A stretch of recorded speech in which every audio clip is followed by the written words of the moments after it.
Hello and welcome to Presence. I'm Doug King. You've joined us for the second in a series on integral theology. Thanks for joining us today.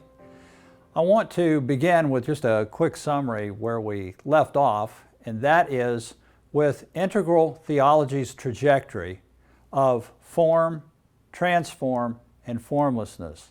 We talked a little bit more last time about form and how it is defined by boundary-driven thinking, and that boundary-driven thinking requires law.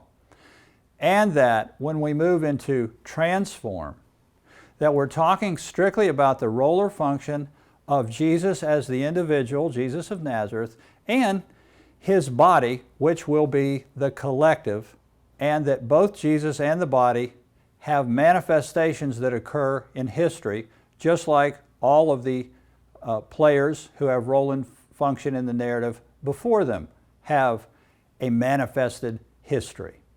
One thing I wanted to say also about SpiralDynamics and the field of eschatology is that this is the field that Presence has been in for some 40 or 50 years, and eschatology is the dying of one thing, but it's not just purely the end.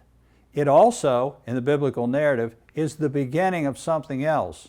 So when we start with the cross event, for example, that's the beginning of the end. And that's why Peter stands up on Pentecost a short time after the cross, and he says, what's happening here, what you're seeing with the Spirit that's in all of us, what's happening is what was spoken of by our prophet Joel, who is a prophet to Israel. And Peter quotes Joel. Why? Because in SpiralDynamics, you don't abandon what came before you, you build upon what came before you. So Peter quotes Joel and he says, this is that which Joel prophesied, that in the last days God would pour out His Spirit and these things that you're seeing today would occur. And Peter makes an application of that to what was happening on Pentecost. And Peter said, the grave, and someday the earth will come to an end, and these things. We have said for years theologically that death is something that pertains to the consciousness of separation from God, which was the illusion that Adam was under from the beginning. And we're going to lead into Adam in this session today very quickly. But I wanted to say to those of you in SpiralDynamics, that's simply all eschatology is. It's a dying and rising process that may make it a little easier when we start talking more in theological terms. One or two things I'll say about the formlessness part of this diagram, which are at the concluding part of the trajectory, if you will, is that formlessness is not the absence of form. Rather, it is detachment from form. In other words, I could say that there is a form that's called husband, or a form that's called father. And what those forms have are role and function. In other words, I have a role or function as a husband. I got a role or function as a father. But that's not my identity. And there's a big difference between the role and function of an individual or a group in this biblical narrative and identity. And what we're saying is that all identity is tied to theos, thus theology, which is to say God. And identity is not Christ, because Christ was merely the transformative work that pointed away from Himself to God, so that everyone would understand that God was the identity of all humans. And we'll get to how we interpret that and why we believe that is as we move along in this series. One last point about formlessness in relation to SpiralDynamics is this. All the first tier spiral levels are colors. So you have beige for Adam and purple for tribal and red for warrior and all the way up. And then when we get to second tier, eschatology is dying to that, because what you're doing is you're not attached to any one level anymore. That's detaching from the form of those colors or detaching from the form of those levels. Yet on the other hand, you don't abandon them. What happens is when you go into second tier, you're able to observe that you are every level.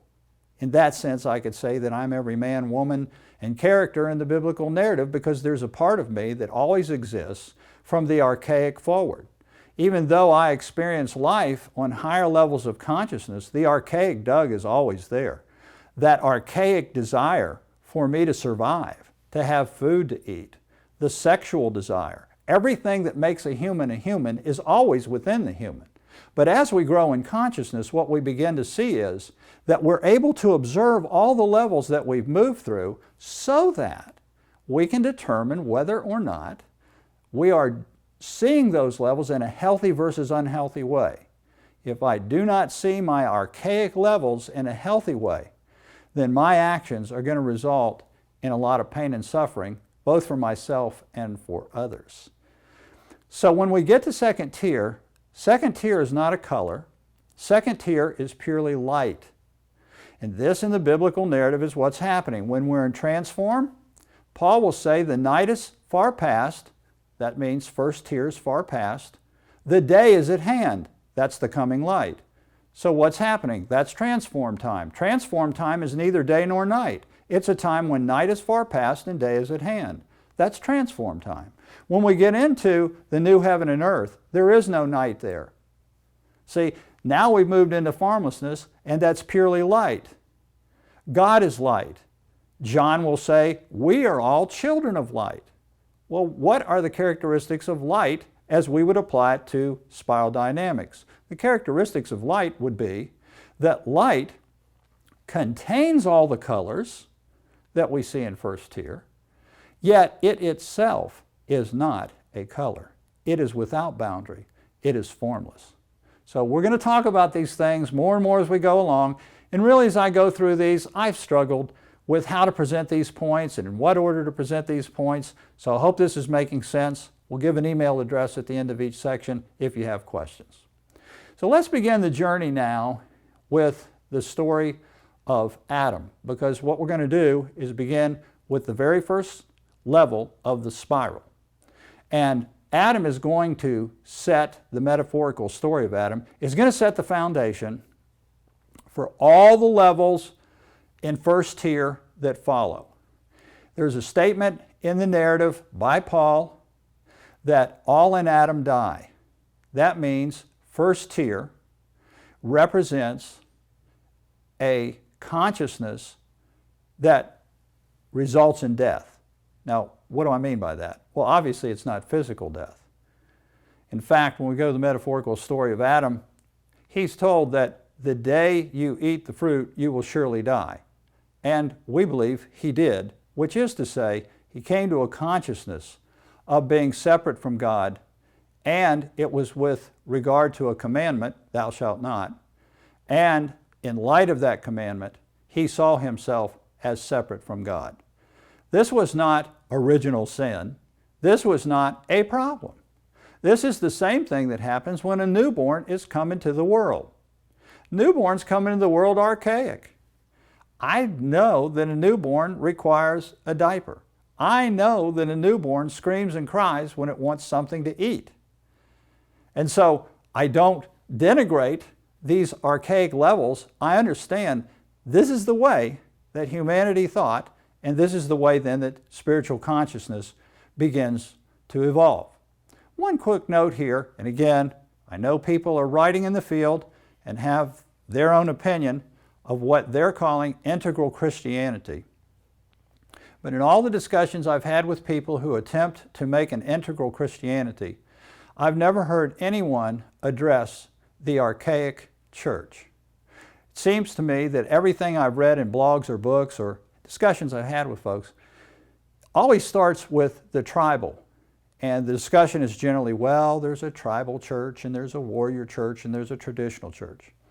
But that starts the spiral with church, number one, which means that you start in the first century and you don't say anything at all about the entirety of all the Hebrew writings upon which Jesus and the apostles based their teaching. When Jesus was teaching, what did he What did he teach from? He taught from the Hebrew writings. When Paul was quoting Scripture, what was he quoting? He was quoting the Hebrew writings. And what did Jesus talk about? He talked about his relationship in terms of Abraham. When Paul was talking about Jesus, he would say, you have Adam, all die. Jesus, God is making all alive. So all of the teachings of Jesus and the apostolic body are making use of these Hebrew writings. So to simply try to have an integral Christianity that ignores all the foundational levels of Adam, Abraham, Moses, David, the prophets, etc., all of which we're going to talk about in this series, is to ignore all of the first-tier structural foundations upon which Jesus and the apostolic teachings are based. So it's our opinion that if we don't take into account all of the history within this narrative, that it's a seamless story, a seamless narrative, a seamless trajectory that's taking us from one level of understanding God to another level of understanding God to where we finally end up in this formlessness where everything is one, including our God identity, our relationship to the planet, the biosphere, all that lives in it, the universe, everything that is, this non-dual understanding of oneness.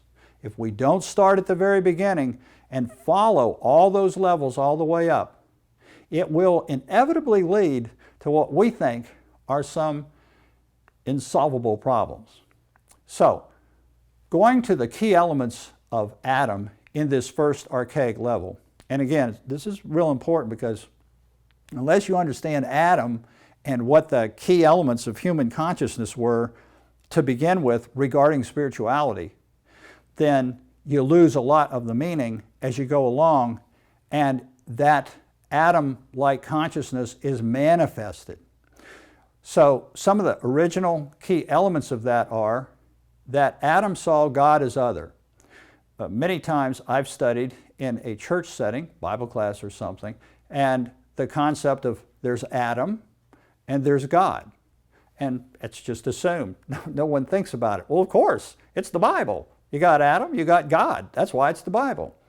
But an important part here to note is that the origin of spiritual consciousness within our human species differentiates us from all the other species in the animal kingdom and the biological kingdom. And that was, there was some point in time, which neither science or theology or anyone can define, when a human became a human that recognized there was something beyond the human. There's something beyond the self. And that which was beyond the self was God, or in other narratives called many other things. And so there is this opening of the eyes. It says that Adam's eyes were opened. This for us then is the beginning of human consciousness with regard to spirituality. Other elements that are part of this is that it brings in the concept of form, and remember, not just form, which is the first step in the trajectory, but attachment to form. What was the form that was introduced in the metaphorical story of Adam? Actually, two forms were introduced, and they are the two forms that stand behind all other first-tier forms. They were the forms of good and evil. Adam attempted to grasp good and evil. Now think about this for a minute. If we're going to try to grasp something, well, it has to be in some kind of a form that we can grasp. And that means to be able to grasp good and evil, you and I have got to sit down and we've got to say, okay, we got this box, it's good. We got this box, it's evil. Let's fill it in. Let's name everything that's good and everything that's evil. Well, humans have been trying to do that ever since there's been human consciousness. And we all know that even within our own lifetime, the things that we thought were, quote, the truth in our earlier days, we look at from a different perspective. Even concepts such as good and evil, or the area of morality and ethics. I can remember many things in our fundamentalist upbringing that we thought were evil. And they were pretty simple things that I think younger people today would find incredible that anyone ever believed it. We still joke about, in our age group, if you're older like I am, how it was wrong, quote, to go dancing or to even go to a movie. I know my grandparents, they wouldn't even go to a bowling alley. Why? Because they served alcohol there.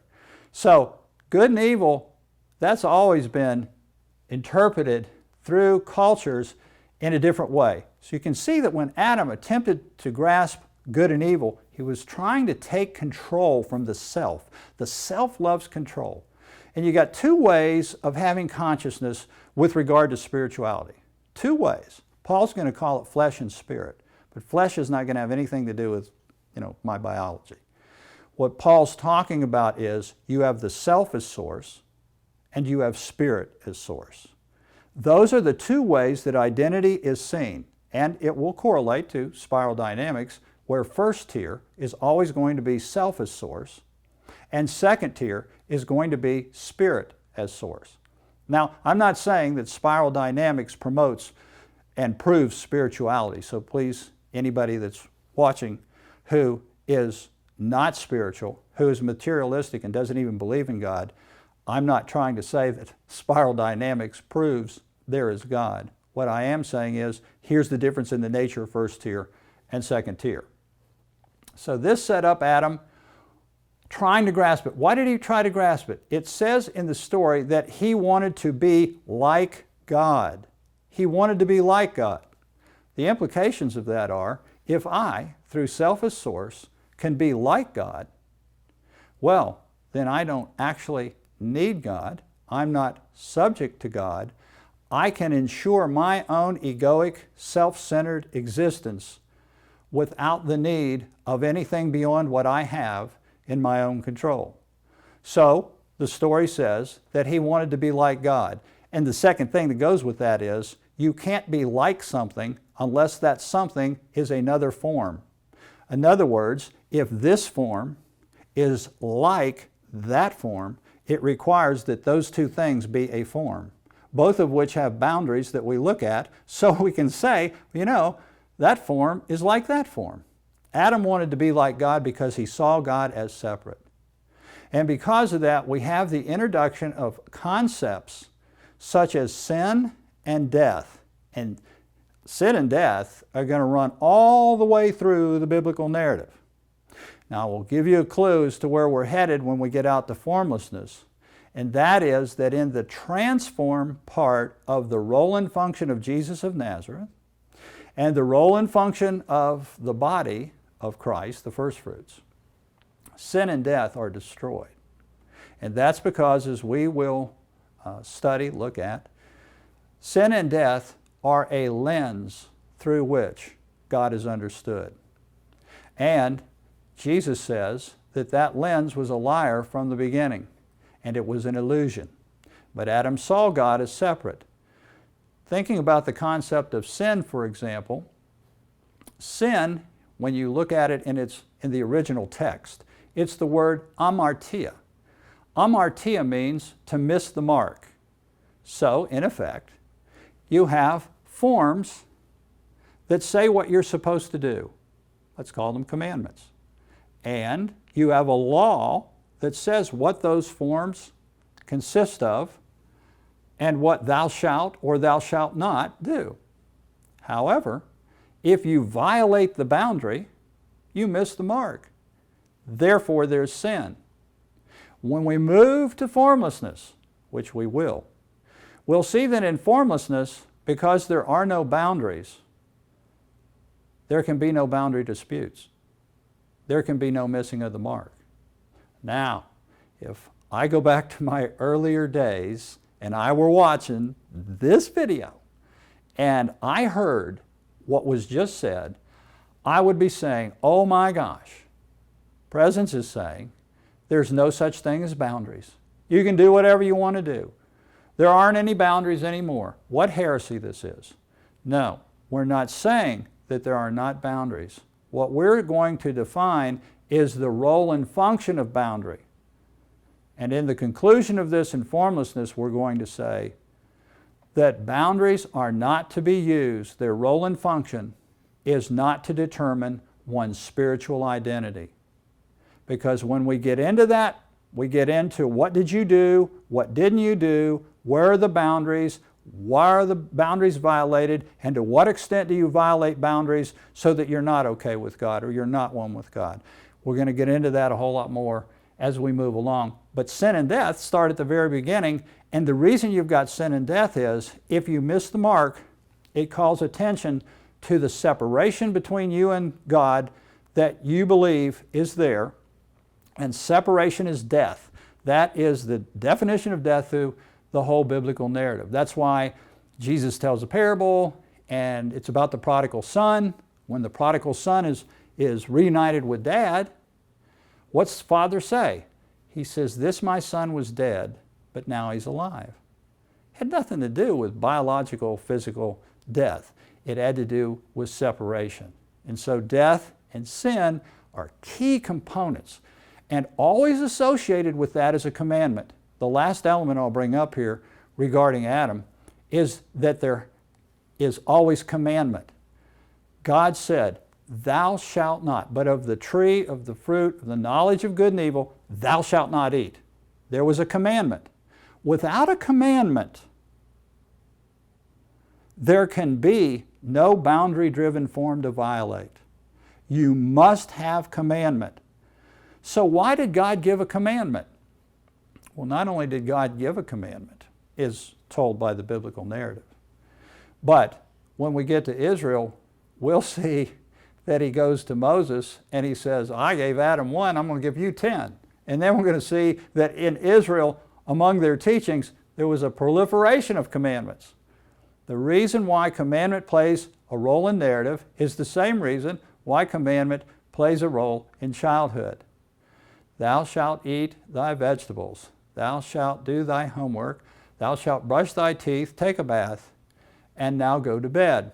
However, we know in human childhood development that those commandments are for the purpose of helping the consciousness of childhood, just as the cultural childhood consciousness, if you would, needed boundaries, needed to understand this idea of who am I from a self standpoint, needed to understand God, even though it was God as a separate standpoint, because there would be no possible way to understand oneness with God until humanity understood separateness.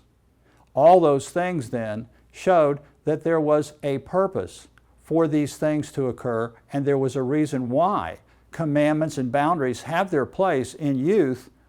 They allow us, when we're adults, not to say, I'm believer, unbeliever, faithful, unfaithful, or whatever we want to do to define, but rather to do an observation of our life conditions, our culture, our relationships, our family, and constantly investigate our morality, our ethics, what we should be doing in activism, the way we treat our fellow man, discrimination.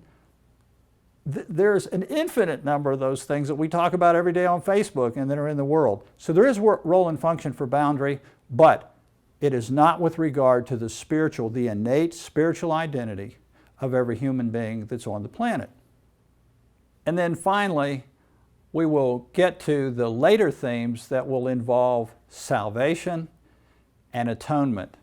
For those of you in theology that are watching this, the subject of salvation and atonement is a much written subject, much discussed today, and that's something that I want to get into to really explain what we're seeing in the transform part of this. When you get to second tier, basically, salvation, as we'll see in much more detail, but generally speaking, salvation becomes a deliverance from first tier into second tier. And atonement is not a sacrifice the same way that the animal sacrifices were conducted. We'll see that Jesus' sacrifice is in no way to pay a penalty or in some way punitive. And we'll take a look at atonement as well from that standpoint. Now, next time we'll take a look at Abraham as we move through the genesis of human consciousness. You got two characters here. You have Adam on one hand, and that's becoming conscious of the self and self-centeredness. Then when you move to Abraham, who's also in the book of Genesis, you're moving to faith. Faith is the dialectic that points away from the self. So you'll have this dialectic that goes on through the whole first tier narrative, and that is you've got self that's pulling inward, and you'll have faith that's looking outward. And that will be a dialectic, if you will, that's going to be the only way that growth can occur. So we'll look at Abraham next time. One final note I'll say as we wrap this up, you can email any questions you've got to info@presence.tv.